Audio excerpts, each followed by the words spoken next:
I want to lead off here this week by talking a little bit about the 15th anniversary of Smackdown, which they aired a special show Friday night, as many of you know. I watched most of the show by now, at least the important stuff. It was a show. You know, they had a big 15-man tag team match. I'm not done watching that. I don't know if I'll finish it or not. I'm sure it was a great match, but, you know, you see so many tag team matches on WWE television week to week, and 6-man tags, 8-man tags. After a while, you know, you get numb to the whole thing. So I'm sure it was a fine match. I was more interested in seeing the Triple H Rock confrontation, in seeing what was going down with Teddy Long and Big Johnny brought back former SmackDown GMs in the ring with Stephanie McMahon in the opening segment. That was entertaining enough until Adam Rose came out, and then not so much. But the Rock Triple H thing, I want to talk about that and a little bit more about SmackDown here. I like the Rock Triple H segment. I know some people did not. Most people, it seems like they enjoyed it for what it was. I enjoyed it for what it was. It was just a nice moment between two guys who were a big part of the fabric of SmackDown back in the day, a big part of the Attitude Era when that show came on the air. And they certainly teased you and led you to believe that there may well be a match between the two of them at WrestleMania 31 next year. It could very well just be, you know, a comedy tease for the sake of just doing, you know, comedy, and there's actually no plans for a match. But between that and between the segment that Triple H did on WWE.com, his weekly sit-down with Michael Cole, he was still harping on The Rock. I think there's at least a shot. There's at least a chance that they could do Rock Triple H at WrestleMania next year. I'm pretty sure I've talked about that possibility on the podcast before. I don't mind that at all. I would be okay with that. That's one match that, you know, Rock is part-time, and people always complain, well, he's coming back to take a spot from somebody else, or who's he going to work with, who's he going to squash, or, you know, all this nonsense. Yeah, to me, if you have a match on the WrestleMania card between two guys, two part-time guys, two old-school guys, rekindling a feud, they occupy one slot on the show, they're not wrestling a younger guy or anything like that, then I have no problem with it. It's not offensive to me at all. They have their own spot on the show. The other guys, the young guys, are doing their thing, and it's a nice stroll down memory lane. Look, they had one of the all-time classic rivalries in the Attitude Era. Maybe one of the all-time classic rivalries in WWE history. I won't put it at number one, but it's way up there. I thought they had a lot of great matches, a lot of good matches back in the day. Their careers, in a lot of ways, paralleled one another as well. I mean, Triple H was in WWE first. Rock came in a little bit later on. But if you look at the progression of each of them, you know, Rock beat Triple H to win his first championship, his Intercontinental title back in '97. And you had to know that there was at least some jealousy there. I mean, Triple H, here's a guy who was there first, busting his ass. The stuff went down with the curtain call at Madison Square Garden. He took the heat for it, probably unfairly so. Here comes this new kid, right? He looks good, except the hair. The hair was horrendous. But here's this kid coming in, second-generation athlete, actually third-generation athlete. And they're pushing him to the moon within 2 or 3 months of him making his debut. And clearly The Rock, when he first came in, was still very green. He was not ready to have the spotlight put on him the way that he did. And the fans reacted the way that you would expect them to. The fans, there was a huge backlash. You know, die Rocky die. They knew it was too much too soon, so they turned on him, which worked to his advantage in the end. He went away with a knee injury, came back, turned heel. And after that, you know, he was in his comfort zone. It was off to the races. But you look at their two careers, Rock made it quicker than Triple H did. I'm sure there was a lot of resentment there, a lot of jealousy. But then they all the matches they had for the WWE Championship, for the Intercontinental Championship, the cage matches, the ladder match at SummerSlam, the strap match on one of those pay-per-views. They never had that one big singles match at WrestleMania, which I think is a crime. I mean, that's a match one-on-one that should have happened at WrestleMania 2000. Instead, they turned it into this fatal four-way match with Big Show, who, if I remember correctly, was eliminated within the first 5 minutes of the match. And they had Mick Foley out there, who was in no shape to even be in the match. He had retired. He thought he was done. He lost a retirement match to Triple H a month before, and then plans change. They call him back. They probably wave a bunch of money in his face. All of a sudden, Mick Foley is back wearing a flannel shirt, doing an elbow drop off the top rope and missing the announce desk. That was embarrassing.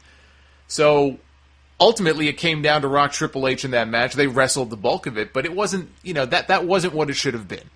And they ended up doing the match the month after when Austin was there, and it was a great moment when Rock finally won the belt, but they never had that one big moment one-on-one at a WrestleMania. So at least in that way, if they did the match, that could be part of the story. Here are these two guys, the wars they had. We never went one-on-one at a WrestleMania. Who would win? I can dig that. I can get into that story. And I thought the interplay between them was funny. They were all cordial at first, and you knew it was all phony, and then Triple H said, well, if you and I ever did wrestle at a WrestleMania, it would be no different than our past battles. I'd whip your ass. And Rock took exception to that. Then they did some comedy. That's actually how the segment ended. Stephanie came in. She broke it up. She said, listen, both of you are great. Can we please go get some food? And off they went to go have dinner. So I enjoyed it. I can't knock it. It was fun. It was a nice little 5 or 6 minutes of nostalgia. And like I said, if it leads to a WrestleMania match, if there's any chance of that happening, I'm okay with that. And just to reflect back on SmackDown itself, 15 years this show has been on the air. They're billing it as the second longest running weekly episodic television show in history, which I'm sure is complete bullshit if you actually investigated that. But that's their claim. And it's impressive. It's very impressive that SmackDown has been on the air as long as it has. With Raw, they have these two shows that have been on the air for so long. And, when SmackDown made its debut back in 99, wrestling was never as hotter as it was during that period. It was white hot. And they had the pilot episode, if you remember, that aired in April of 99, which was just taped, I think, one night after an episode of Raw. It was in the Raw arena. It didn't look that unique. It was a test run to see how the show would do on UPN. I guess it did well enough. And then in August, they brought the show back full-time. They gave it a full-time run on UPN. So wrestling was back on network television. And they had its own unique look, the little oval Titantron. And, it had its own unique set. And that's one of the things I think that's missing about a lot of the TV shows and the pay-per-views now. Nothing is unique. WrestleMania is the only thing that's unique. Everything else looks the same. They have that set that they paid tens of millions of dollars for, that HD set that can morph, into whatever they want it to be, and they could put little advertisements up there for the next pay-per-view, and they have all the LED lights. I'm sure it's, Kevin Dunn and the production team's wet dream to have something like that. The problem is, it just looks the same. Raw and SmackDown have the same set, and with the budget cuts now, all the pay-per-views practically, except for WrestleMania, have virtually the same set. So there's no uniqueness to anything. Back then, everything was unique. Every pay-per-view had its own set. Remember the Backlash set with those hooks that would go back and forth? WrestleMania obviously had its own set. Even Raw and SmackDown had their own sets. Now Raw, SmackDown, Superstars, Main Event, it's all the same shit. So it was a unique thing back then. Wrestling was hot, and there was a thirst for more wrestling. People weren't complaining, oh my God, we have more wrestling. No, they were ready for it. They wanted to see Stone Cold and The Rock and Triple H and The Undertaker and Chris Jericho on Thursday nights. SmackDown was the hot ticket back then. But over time, wrestling waned in popularity. We see where things are now compared to 1999. Wrestling is cold as a cadaver now, if you want to compare it to that time period. And yet we have more hours of television for WWE now than we did back then. They have more television now as a cold product compared to the way it was in 1999. And people wonder, they ask me, how come you don't watch SmackDown? How come you don't review SmackDown every week? There's no need for it. That's the thing. You could argue there was no need for it back then either. It only watered down the product that much more. But because the product was so hot and the ratings were so high, Raw was doing ratings in the 6s and 7s every single week. So if they can get 2 more hours of television, on network TV, and maybe broaden their audience a little bit more, then why not? They would have been foolish not to do it. And Thursday night, especially back then, Thursday night was a great night, still is a great night for television. Friday nights, to this day, I still don't understand why they accepted a move to Friday nights. I assume it was whatever network they were on at the time, which I guess would have been my network. Just slotted them there. Maybe they had no say in the matter. Friday night is not a good night for television. And compared to Thursday night, there is no comparison. They never should have moved from Thursdays in the first place. And it's funny because now, there were rumors a couple of months ago that SmackDown would be moving to Thursdays back in their old slot. And then nothing happened. Remember the ads that leaked on the trucks and all that kind of stuff? And then Sci-Fi shook up their fall lineup. SmackDown was going to debut on October 2nd on Thursday nights, and then plans changed. Well, now it appears that SmackDown probably is moving, after all, to Thursday, starting in mid-January. Although the night of the week is not confirmed. We don't know for a fact that it'll be Thursdays, but it's definitely moving as of mid-January. I guess Sci-Fi maybe just didn't want them getting slaughtered by football. That's one of the reasons Spike moved Impact from Thursdays to Wednesdays. Can you imagine if Impact was still airing on Thursdays against some of these football games? I mean, it would be an absolute slaughter. So that's why they moved Impact, and I'm just guessing here that maybe that's why they delayed the move for WWE. They want to wait until football season plays itself out, and then SmackDown, it looks like, will be back in its old time slot. And I think it's a good move. I think it's a good move for them. It's not going to change my viewing habits at all. So it's not as though I'm going to start watching SmackDown every single week. I'm going to start reviewing the show. If there's a reason to do so one particular week, I will. But it's not changing my viewing habits at all. It doesn't change the fact there is still way too much television right now for WWE that's out there. And I'm not even counting the network. There is way too much WWE on television as it is. And with the current product as it is, I mean, one show is probably more than enough, let alone 3 or 4 different shows every single week. And let's be honest here, 3 hours of Raw is plenty for me, especially since they just repeat the same matches on Friday night anyway. Or the matches they do on Friday night, we end up seeing rematches on Monday night. And vice versa, we go back and forth with this every single week, except for the colors. You think Raw Red, SmackDown Blue, Raw Monday, SmackDown Friday. There's not much else that's different about the two shows. You might get some more wrestling, some more quality wrestling on Fridays. Actually, the biggest difference, I guess, is that SmackDown's only 2 hours, which maybe I should start watching SmackDown and ditching Raw. Maybe that's what I have to start doing. But I sure as hell am not going to watch both shows every single week. There's really no need for SmackDown anymore. It is a completely unnecessary, useless show. But the more TV you can get, the more money you can make, so they do it. I'm sure if they could have television on every single night of the week, Monday, Tuesday, Wednesday, Thursday, Friday, Saturday, Sunday, they would do it. God help us all if that ever happens. I mean, as it is, we have wrestling on television every single night of the week anyway. We have Raw Mondays. We have Main Event on Tuesdays, if you want to count that. We have Impact, which is now on Wednesdays. It looks like SmackDown will be moving to Thursdays, which is also when NXT drops. So maybe Friday now will be the odd night out. And then you have the pay-per-views sometimes on the weekend. So, I mean, there's just way too much. There's way too much wrestling at a time when wrestling just isn't that good. You give me good wrestling, you give me good stuff, good storylines, good characters, some fun stuff, great. I'll pick and choose what I want to watch. Maybe I'll watch it all.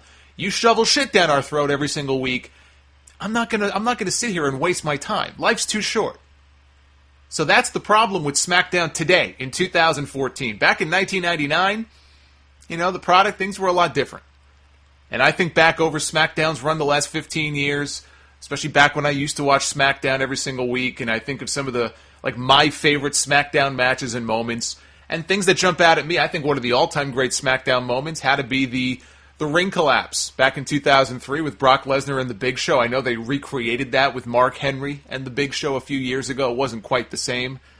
I remember the first time I saw that, my jaw dropped. The whole building, it was a great moment. I mean, people weren't expecting it. It was something they had never seen before. Whoever came up with the idea for that as a gimmick that night really should have gotten a raise.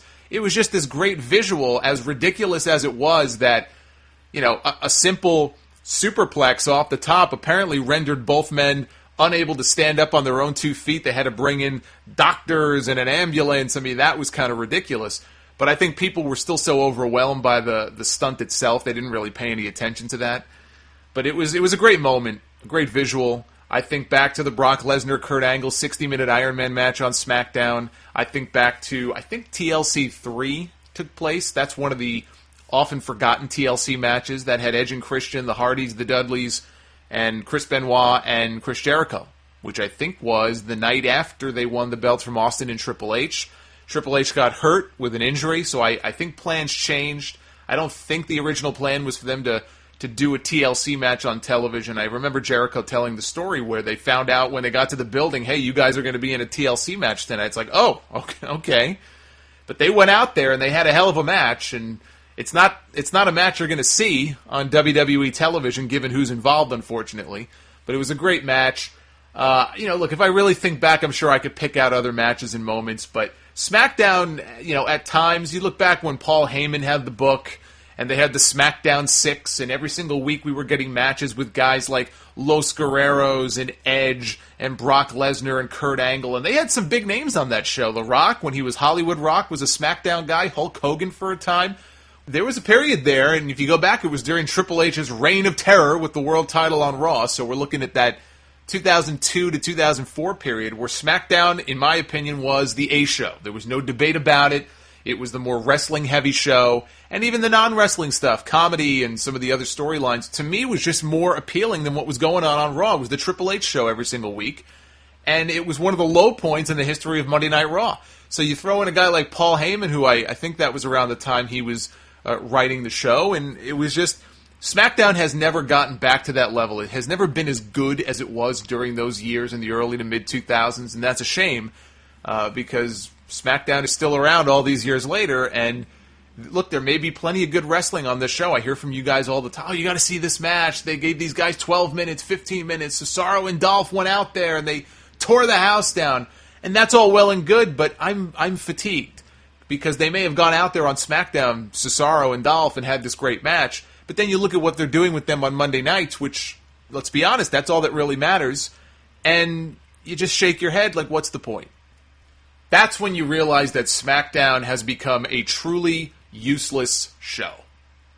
And that's how I see it. So 15 years of SmackDown is a great milestone. But to me, when you really look at what the show was and where the show is today in terms of its value, I wouldn't be so happy if I was WWE. To me, there's nothing to be happy about. You've coasted the last few years. You still have the show on the air. That's a great milestone. That's something to be celebrated. But I wouldn't be celebrating too hard when you really look at the state of SmackDown and the usefulness of SmackDown these days. All it is a rehash of things we saw on Monday night. And what's there to be excited about if that's all that show is?